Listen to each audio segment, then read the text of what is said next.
کہتے ہیں جی بھی جو مکے میں مرتا ہے اس کو کہاں دفن کرتے ہیں؟ مکے میں کرتے ہیں، تمہارے گھر میں تو نہیں لے آتے۔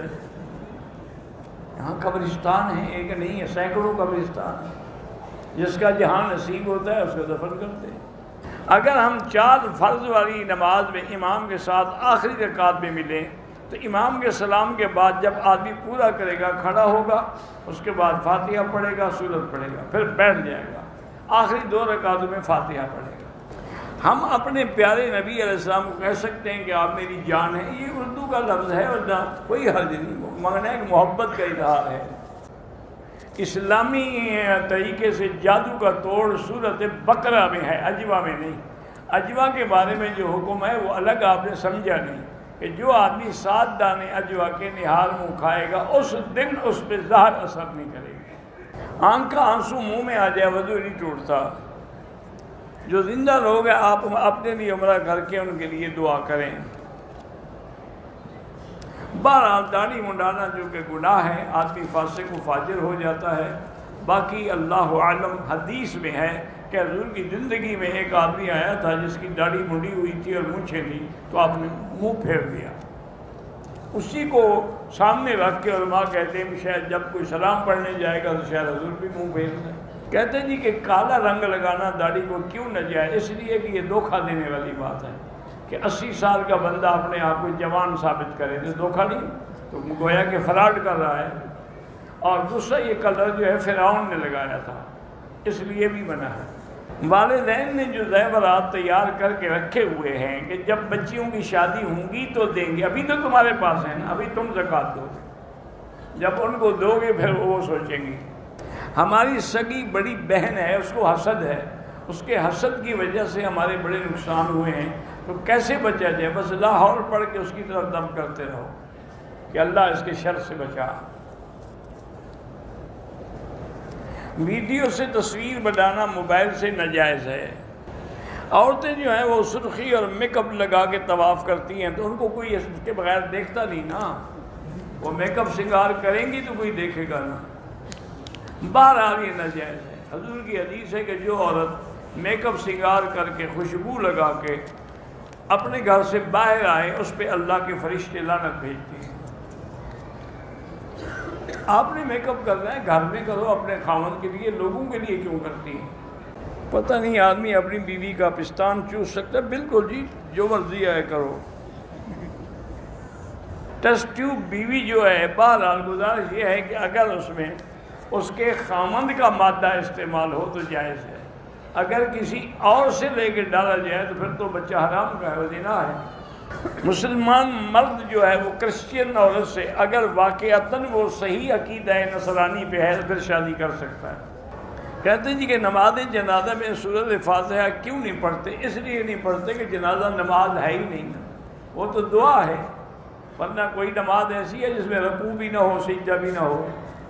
دوسرے ملکوں سے جو غیر مسلم لوگوں کے کپڑے یا کوئی چیزیں آتی ہیں استعمال شدہ بکنے کے لیے، لینے کے بعد ڈرائی کلین کرا کے پھر استعمال کریں۔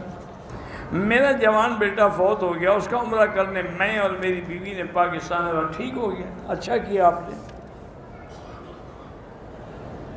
میں نے طواف کیا لیکن زمزم نہیں پیا، کوئی بات نہیں۔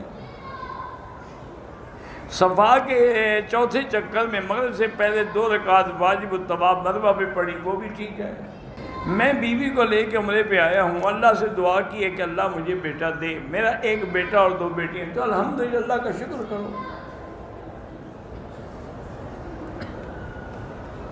طائف کا جو میقات ہے وہ میقات کا عمرہ ہوگا، مسجد عائشہ یہ ہل سے عمرہ ہے، یہ میقات کا نہیں ہے، طائف کے برابر نہیں ہو سکتا۔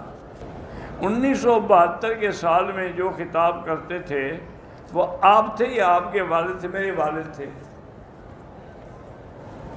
نفل طواف ہو یا فرض، کعبے کو طواف کے دوران کعبے کو نہ دیکھیں، اپنی نظر نیچے رکھیں۔ زکوٰۃ و صدقے کے پیسے سے کسی کو عمرے کی شرط نہ کریں، اس کو دے دیں، اس کی مرضی۔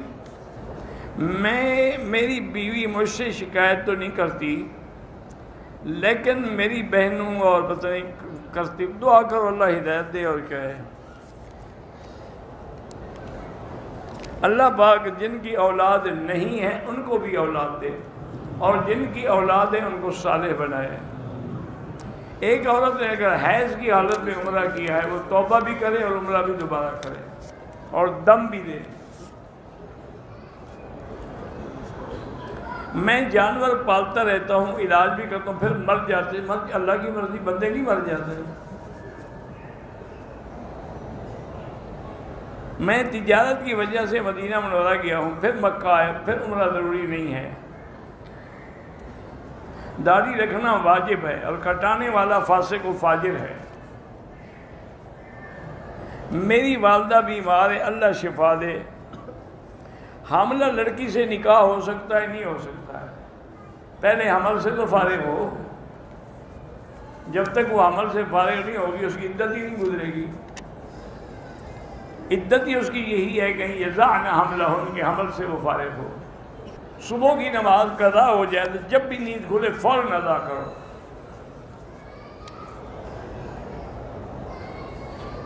لیکوریا کی تکلیف ہے، اللہ شفائے کاملہ عطا فرمائے۔ آج کل تو بڑے بڑے دوا آ گئے ہیں جس سے وہ لیکوریا فوراً ٹھیک ہو جاتا ہے۔ دل کی تکلیف کے لیے بھی سینکڑوں علاج ہیں، ورنہ باہر زمزم بھی ہیں۔ ماموں بیمار ہیں، کینسر ہے تو لیس لہا من دون اللہ کاشفا۔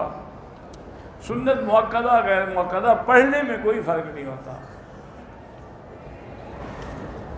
اگر احرام باندھا ہوا تھا، رات کو مکے میں پہنچے، سو گئے، صبح اٹھ کے عمرہ کیا، کوئی بات نہیں۔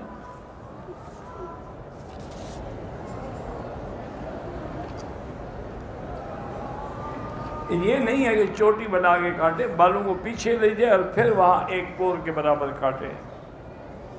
پرانی قبروں کے گرنے کا خدشہ ہو تو اس کو ٹھیک کیا جا سکتا ہے۔ عصر اور ظہر کی نماز کیوں آہستہ پڑھی جاتی ہے؟ اللہ کا حکم ہے اور نبی پاک نے آہستہ پڑھی ہے۔ دوسری بات یہ ہے کہ اللہ اپنے بندوں کو سمجھاتے ہیں کہ تم زور سے بولو یا آہستہ، میں جانتا ہوں، سنتا ہوں۔ اللہ بہرحال ایک عورت کا خاوند فوت ہو گیا تو قریبی عالم سے فتویٰ لکھا کے اس کی جائیداد تقسیم کریں۔ سرکاری جگہ پر اگر بغیر اجازت کے مسجد بنائی جائے تو ناجائز ہے۔ سجدے تلاوت یہ پڑھتے پڑھتے سجدے کر دیں۔ حافظ قرآن ہے، دعا کریں اس کو رب زدنی علما پڑھا کرے۔ میں نے مکے میں کھجور پڑی تھی، اٹھا کے کھا لی، کوئی بات نہیں، واللہ اعلم۔